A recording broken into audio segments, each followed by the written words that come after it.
Assalamualaikum warahmatullahi wabarakatuh. Halo teman-teman semuanya.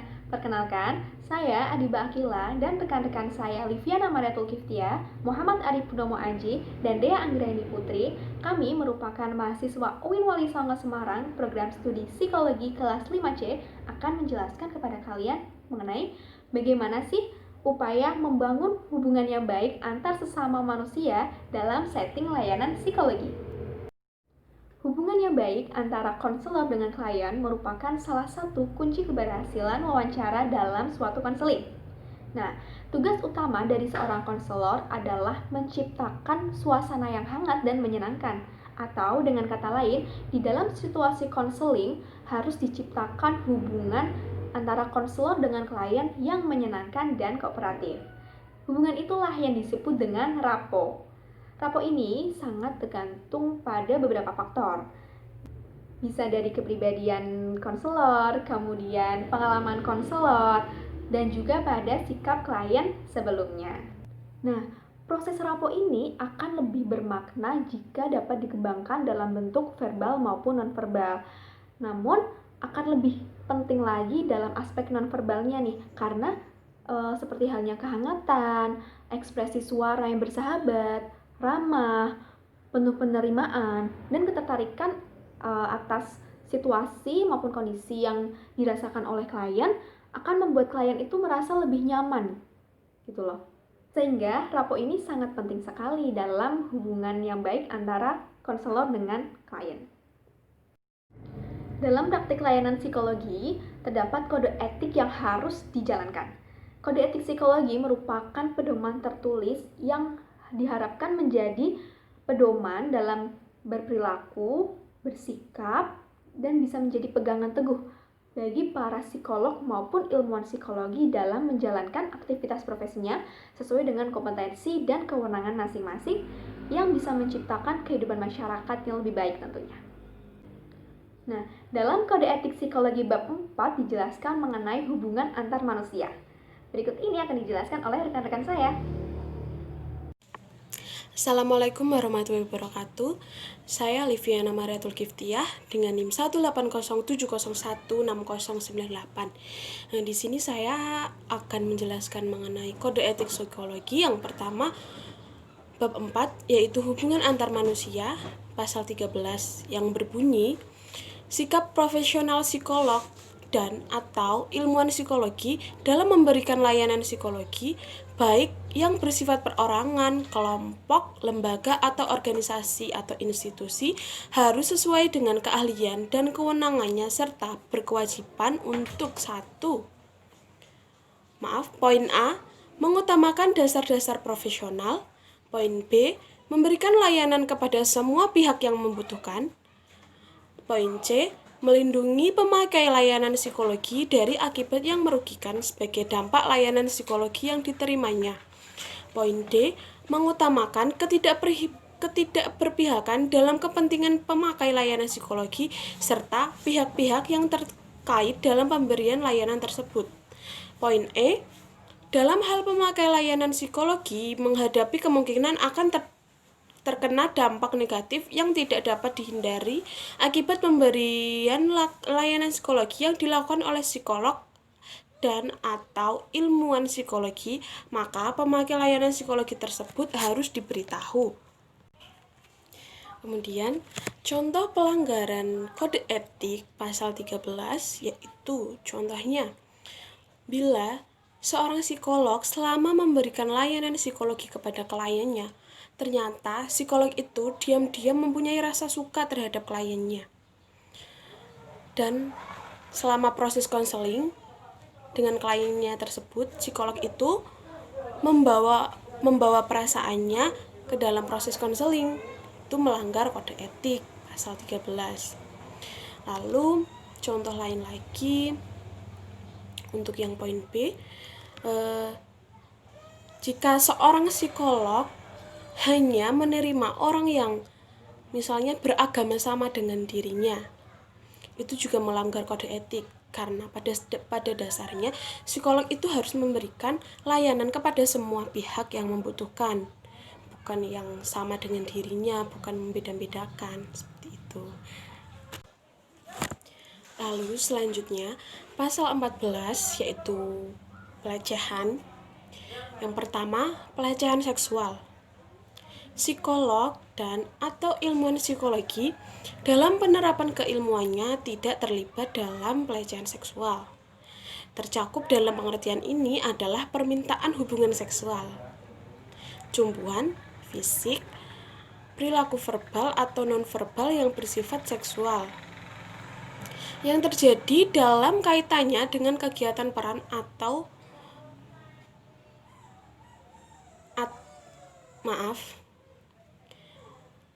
yang terjadi dalam kaitannya dengan kegiatan atau peran sebagai psikolog dan atau ilmuwan psikologi.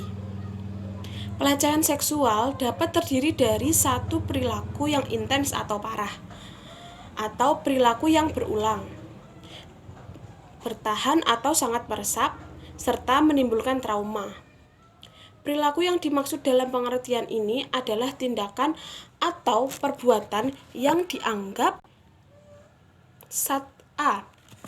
Tidak dikehendaki, tidak sopan, dapat menimbulkan sakit hati, atau dapat menimbulkan suasana yang tidak nyaman.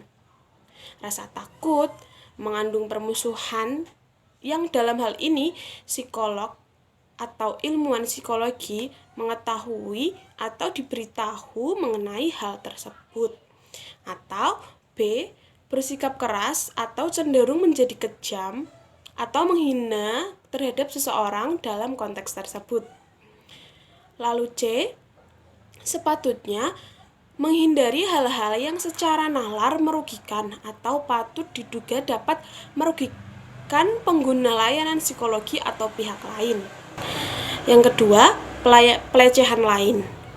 Psikolog dan atau ilmuwan psikologi tidak diperkenankan secara sadar terlibat dalam perilaku yang melecehkan atau meremehkan individu yang berinteraksi dengan mereka dalam pekerjaan mereka, baik atas dasar usia, gender, ras, suku, bangsa, agama, orientasi seksual, kecacatan bahasa, atau status sosial ekonomi.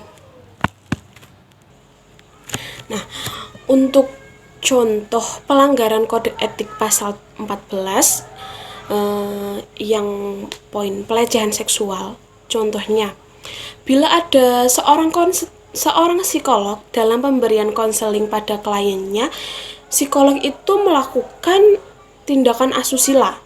Contohnya, jika dalam proses konseling, misalnya psikolog memegang tangannya, meraba-raba tangannya, atau mungkin memegang pundaknya, merangkulnya, atau untuk meminta kliennya untuk melakukan adegan seks atau berjumbu, sehingga menyebabkan kliennya tersebut tidak nyaman untuk melakukan konseling. Nah, tindakan asusila tersebut bisa saja menyebabkan rasa takut kepada klien, menimbulkan sakit hati pada klien, dan mungkin bisa saja menimbulkan permusuhan antara hubungan klien dengan psikolognya. Untuk yang contoh pelanggaran pelecehan lain, ini jika seorang psikolog atau ilmuwan itu memandang rendah kliennya,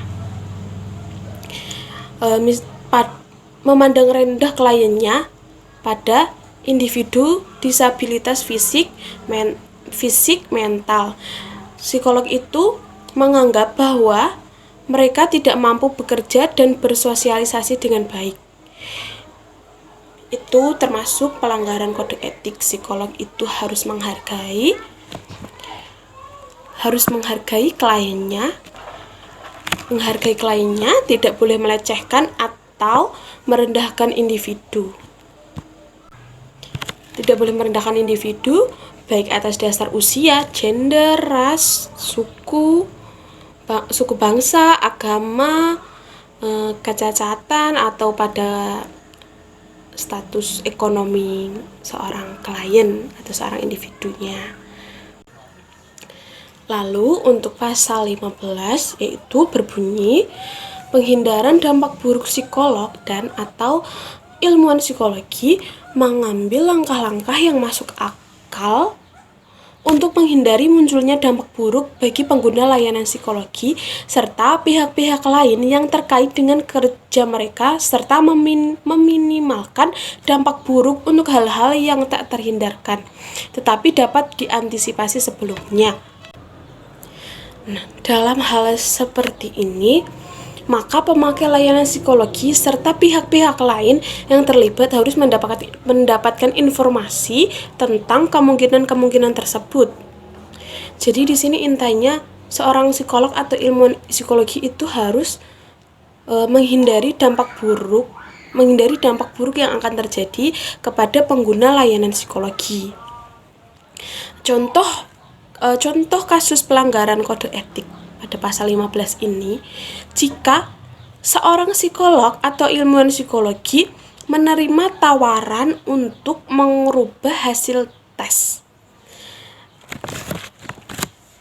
Dengan seorang psikolog menerima tawaran untuk merubah hasil tes, maka kan itu kan secara langsung seorang psikolog membiarkan akan munculnya dampak buruk, padahal sudah jelas itu terjadi dampak buruknya.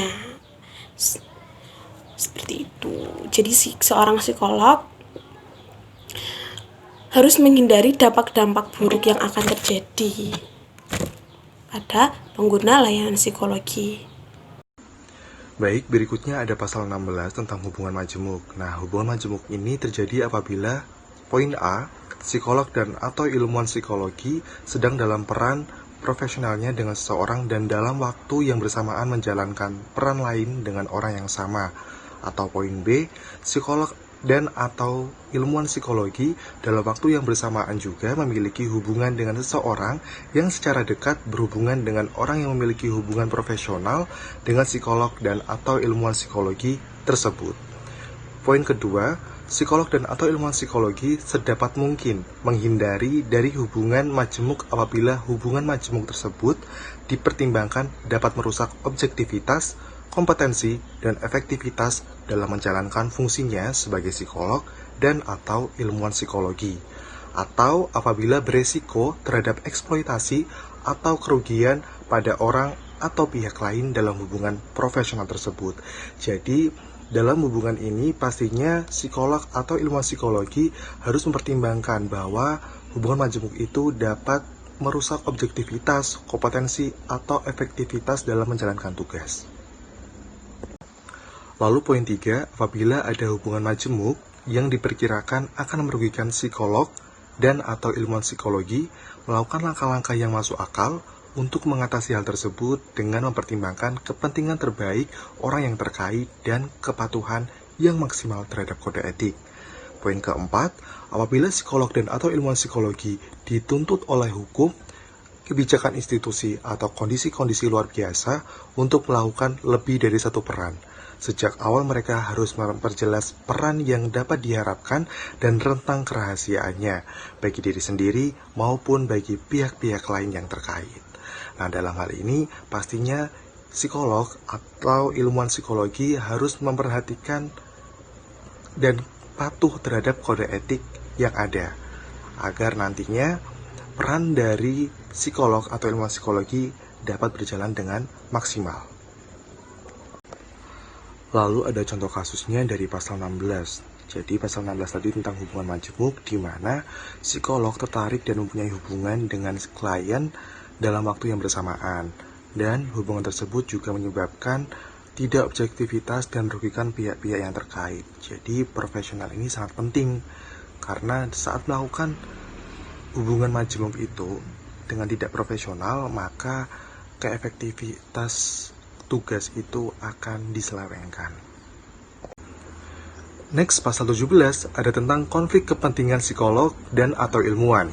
Psikologi menghindar dari melakukan peran profesional apabila kepentingan pribadi, ilmiah, profesional, hukum, finansial, kepentingan atau hubungan lain diperkirakan akan merusak objektivitas, kompetensi, atau efektivitas mereka dalam menjalankan fungsi sebagai psikolog dan atau ilmuwan psikologi, atau berdampak buruk bagi pengguna layanan psikologi serta pihak-pihak yang terkait dengan pengguna layanan psikologi tersebut. Nah, jadi psikologi sendiri akan menghindar untuk melakukan peran profesionalnya apabila ada kepentingan-kepentingan tersebut, karena nantinya akan bisa merusak dari objektivitas, kompetensi, dan tugas yang seharusnya dijalankan dengan maksimal. Berikutnya ada pasal 18 tentang eksploitasi. Poin 1, psikolog dan atau ilmuwan psikologi tidak melakukan hal-hal yang dianggap mengandung unsur eksploitasi, yaitu A. Pemanfaatan atau eksploitasi terhadap pribadi atau pihak-pihak yang sedang mereka supervisi, evaluasi, atau berada di bawah wewenang mereka, seperti mahasiswa, karyawan, peserta penelitian, orang yang menjalani pemeriksaan psikologi, ataupun mereka yang berada di bawah penyeliannya. Poin B, terlibat dalam hal-hal yang mengarah pada hubungan seksual dengan mahasiswa atau mereka yang berada di bawah bimbingan, di mana psikolog dan atau ilmuwan psikologi memiliki wewenang evaluasi atau otoritas langsung. Poin C, pemanfaatan atau eksploitasi atau terlibat dalam hal-hal yang mengarah pada hubungan seksual dengan pengguna layanan psikologi. Poin 2, eksploitasi data, psikolog dan atau ilmuwan psikologi tidak melakukan hal-hal yang dianggap mengandung unsur pemanfaatan atau eksploitasi data dari mereka yang sedang disupervisi, dievaluasi, atau berada di bawah wewenang mereka, seperti mahasiswa, karyawan, partisipan penelitian, pengguna jasa layanan psikologi, ataupun mereka yang berada di bawah penyeliannya, di mana data tersebut digunakan atau dimanipulasi digunakan untuk kepentingan pribadi. Jadi sangat dilarang apabila data dari klien atau mahasiswa di sini, karyawan, partisipan penelitian itu digunakan untuk kepentingan pribadi. Lalu ada contoh kasus pasal 17 tentang konflik kepentingan. Nah, di sini adanya pelanggaran kode etik di mana dengan pengangkatan jabatan di perusahaan dengan meminta tempat untuk keluarganya sebagai imbalan atas jasanya yang telah dilakukan. Jadi kayak mutualisme gitu loh, saling menguntungkan seperti itu. Tapi sebenarnya itu tidak diperbolehkan karena tidak sesuai dengan kode etik yang ada. Lalu ada contoh kasus dari pasal 18 tentang eksploitasi, di mana di sini adanya pemanfaatan atau eksploitasi yang terlibat dalam hal-hal yang mengarah pada hubungan seksual dengan penggunaan layanan psikologi. Jadi di sini pastinya dari data yang ada, terus nanti juga mengarah ke hubungan seksual itu tidak diperbolehkan gitu, karena pastinya itu akan merusak citra diri dari seorang psikolog, juga merusak kompetensi yang ada. Maka dari itu sangat dilarang bagi psikolog untuk melakukan eksploitasi. Nah, selanjutnya ada pasal 19 tentang hubungan profesional. Nah, di sini psikologi atau ilmuwan psikologi memiliki dua jenis bentuk hubungan profesional, yaitu hubungan antar profesi dengan sesama psikolog atau ilmuwan psikologi, serta hubungan dengan profesi lain. Nah, yang pertama ini ada hubungan antar profesi. Nah, di sini psikolog atau ilmuwan psikologi wajib menghargai, menghormati, dan menjaga hak-hak serta nama baik rekan profesinya, yaitu sejawat akademisi psikolog atau ilmuwan psikologi. Nah, selanjutnya psikolog atau ilmuwan psikologi seharusnya saling memberikan umpan balik konstruktif atau membangun untuk peningkatan keahlian profesinya. Nah, selanjutnya psikolog atau ilmuwan psikologi ini wajib mengingatkan rekan profesinya dalam rangka mencegah terjadinya pelanggaran kode etik psikologi. Nah, apabila terjadi pelanggaran kode etik psikologi yang di luar batas kompetensi dan kewenangan, nah pada butir-butir yang telah saya sebutkan tadi di atas tidak berhasil dilakukan, maka wajib melaporkan kepada organisasi profesi. Nah, yang kedua ada hubungan dengan profesi lain. Nah, di sini psikolog atau ilmuwan psikologi wajib menghargai, menghormati kompetensi dan kewenangan rekan dari profesi lain. Lalu, psikolog atau ilmuwan psikologi wajib mencegah dilakukannya pemberian layanan psikologi oleh orang atau pihak lain yang tidak memiliki kompetensi dan kewenangan. Nah, selanjutnya pasal 20 mengenai informed consent. Nah, setiap proses di bidang psikologi yang meliputi penelitian atau pendidikan atau pelatihan atau assessment atau intervensi yang melibatkan manusia harus disertai dengan informed consent. Nah, informed consent sendiri di sini adalah persetujuan dari orang yang akan menjalani proses di bidang psikologi yang meliputi penelitian, pendidikan, atau pelatihan, atau asesmen dan intervensi psikologi. Nah, persetujuannya ini dinyatakan dalam bentuk tertulis dan ditandatangani oleh orang yang menjalani pemeriksaan atau yang menjadi subjek penelitian dan saksi. Nah, aspek-aspek yang perlu dicantumkan dalam informed consent adalah yang pertama, kesediaan untuk mengikuti proses tanpa paksaan. Yang kedua, perkiraan waktu yang dibutuhkan. Yang ketiga, gambaran tentang apa yang akan dilakukan. Nah, yang keempat, keuntungan atau resiko yang akan dialami selama proses tersebut. Nah, yang kelima, jaminan kerahasiaan selama proses tersebut. Nah, yang keenam ini, orang yang bertanggung jawab jika terjadi efek samping yang merugikan selama proses tersebut. Kemudian masuk ke pasal 21, layanan psikologi kepada dan atau melalui organisasi. Psikolog dan atau ilmuwan psikologi yang memberikan layanan psikologi kepada organisasi atau perusahaan harus memberikan informasi sepenuhnya tentang yang pertama, sifat dan tujuan dari layanan psikologi yang diberikan. 2. Penerima layanan psikologi. 3. Individu yang menjalani layanan psikologi. 4. Hubungan antara psikolog atau ilmuwan psikologi dengan organisasi dan orang yang menjalani layanan psikologi. Yang kelima, batas-batas kerahasiaan yang harus dijaga. Dan yang keenam, orang yang memiliki akses informasi. Apabila psikolog dan atau ilmuwan psikologi dilarang oleh organisasi peminta layanan psikologi untuk memberikan hasil informasi kepada orang yang menjalani layanan psikologi, maka hal itu harus diinformasikan sejak awal proses ketika layanan psikologi itu diberikan. Contohnya seperti ini. Ada PTA mengadakan rekrutmen dan bekerja sama dengan BKK sekolah. Jadi kan BKK sekolah ini menjadi organisasi yang meminta kerjasama layanan psikologi, gitu kan. Nah, dari BKK sekolah itu meminta agar hasil tesnya nanti itu tidak diberikan kepada penerima layanan tersebut, gitu loh. Jadi ketika ada orang yang mendaftar kemudian akan menjalani psikotes, maka psikolog atau ilmuwan psikologi harus menjelaskan dari awal kepada orang yang mendaftar atau orang yang akan menjalani psikotes bahwa hasilnya nanti tidak akan diinformasikan secara terbuka, gitu loh. Jadi akan diinformasikan sebelum layanan psikologi tersebut diberikan. Masuk ke pasal 22, pengalihan dan penghentian layanan psikologi. Psikolog dan atau ilmuwan psikologi menyadari pentingnya perencanaan kegiatan dan menyiapkan langkah-langkah yang perlu dilakukan bila terjadi hal-hal yang dapat menyebabkan pelayanan psikologi mengalami penghentian, terpaksa dihentikan atau dialihkan kepada pihak lain.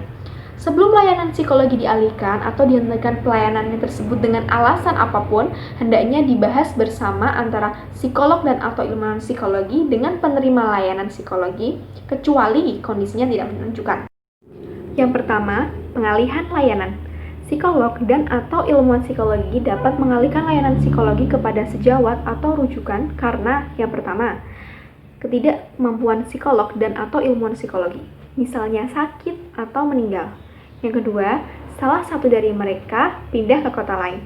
Yang ketiga, keterbatasan pengetahuan atau kompetensi psikolog dan atau ilmuwan psikologi. Dan yang keempat, keterbatasan pemberian imbalan dari penerima jasa layanan psikologi. Yang kedua, penghentian layanan.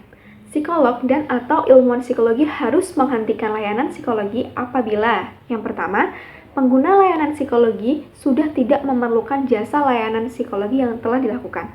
Yang kedua, ketergantungan dari pengguna layanan psikologi maupun yang menjalani pemeriksaan terhadap psikolog dan atau ilmuwan psikologi yang bersangkutan sehingga timbul perasaan tidak nyaman dan tidak seharusnya pada salah satu atau kedua belah pihak. Contohnya, misal ada mahasiswa yang melakukan konseling kepada dosen di kampusnya yang juga seorang ilmuwan psikologi di layanan konsultasi universitas. Setelah melakukan konseling, dosen tersebut merasa bahwa mahasiswa tersebut memiliki permasalahan yang serius sehingga mengalihkan pelayanan psikologinya kepada psikolog agar mendapatkan intervensi lebih lanjut. Nah, itulah serangkaian penjelasan mengenai bagaimana sih upaya membangun hubungan yang baik antar sesama manusia dalam setting layanan psikologi. Cukup sekian penjelasan dari kelompok kami. Kami mohon maaf apabila ada kekurangan maupun kesalahan. Terima kasih banyak. Wassalamualaikum warahmatullahi wabarakatuh.